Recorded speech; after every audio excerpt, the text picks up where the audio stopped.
Ethernet link aggregation is a process that aggregates two or more Ethernet ports of the same type to one logical port. It increases the link bandwidth and improves link reliability using a link backup mechanism. To implement this feature, the interconnected devices on both link ends are required to support Ethernet link aggregation. The following details how to configure and implement Ethernet link aggregation on access devices. In an IP network, access devices are used to provide VoIP, IPTV, and HSI services for home and business users.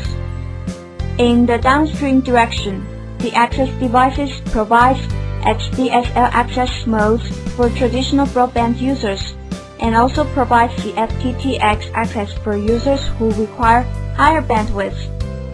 In the upstream direction, the user service traffic is forwarded to the upper layer IP network through upstream ports on the access devices. As the internet and streaming media services become more and more popular, the number of broadband users and the required bandwidth increase greatly. In this case, network congestion occurs occasionally due to bandwidth insufficiency on uplinks of the access devices. This affects user experience. Furthermore, users are posing high requirements on network stability.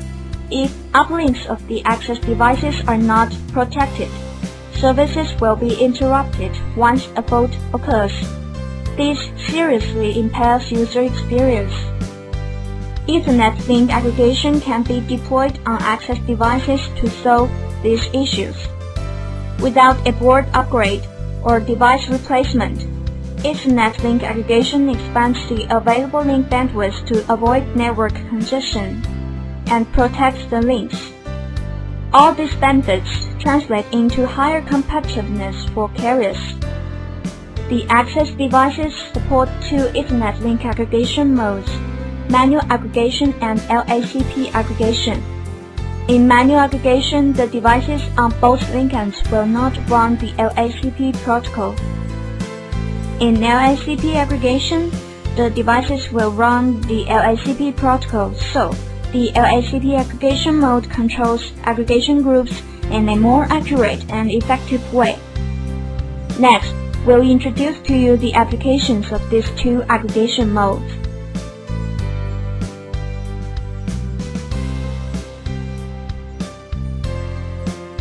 Manual aggregation is recommended in the following scenarios. Scenario 1.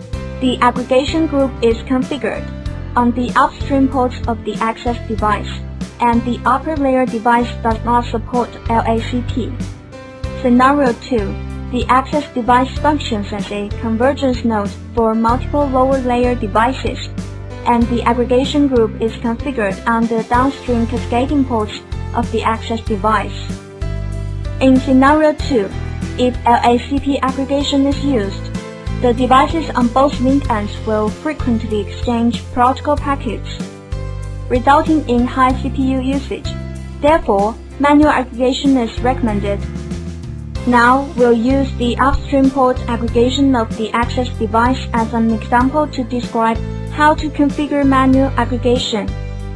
Configure an aggregation group for each device on both link ends. The following configuration is performed on the access device.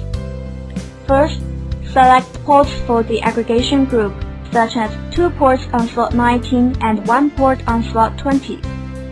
Second, select a packet transmission mode, for example, ingress. You do not need to configure the aggregation mode because it is defaulted to manual aggregation. Perform similar configuration on the upper layer device. After such configurations, the two interconnected devices will transmit packets through the links. If a link fails when the devices are running, the access device performs calculation again according to the current available links in the aggregation group and transmits packets through the available links to ensure that user services are not affected. After the faulty link recovers, the access device restores the link. performs calculation again according to all the available links in the group and transmits packets through the links again.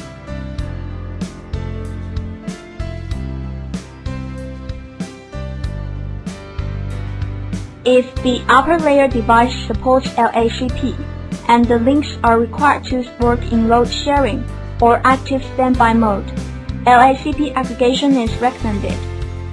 In LACP aggregation, the load sharing mode applies when the access device is single-homed to an upper layer device, while the active standby mode applies when the access device is dual-homed to two upper layer devices.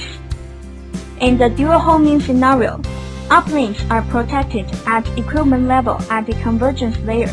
Therefore, dual-homing provides better protection than single-homing.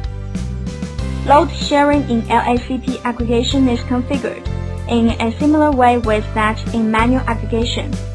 Next, we'll describe how to configure LACP aggregation with active standby mode. First, configure an aggregation group for each device on both link ends. The following uses the access device as an example. Select ports for the aggregation group, such as 2 ports on slot 19 and 2 ports on slot 20. Select a packet transmission mode, for example, ingress. Set the aggregation mode to static aggregation, that is, set parameter work mode to LACP static. Second, configure the system priority of the access device. Note that the system priority of the access device must be higher than the system priorities of the two upper layer devices. For example, if the system priority of the access device is set to 1, the system priorities of the upper layer devices should be 2 and 3, because a smaller value indicates a higher priority. After such configurations, the access device with the highest priority is selected as the actor among the interconnected devices. The actor will determine the active upper layer device according to priorities of the ports on the access device.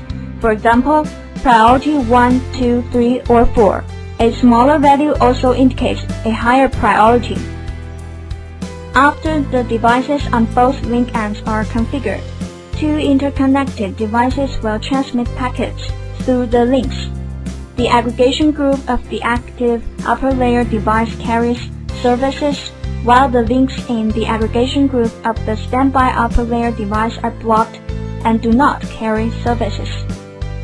If a link fails when the devices are running, the access device compares the link bandwidth of the two upper layer devices and selects the upper layer device with a higher bandwidth as the new active device to ensure that the user services are not affected. After the faulty link recovers, and if priority preemption has not been enabled for the links of the access device, the current working aggregation group remains unchanged, and services are not switched to the original aggregation group. If priority preemption has been enabled for the links of the access device restores the link and switches services to the original aggregation group.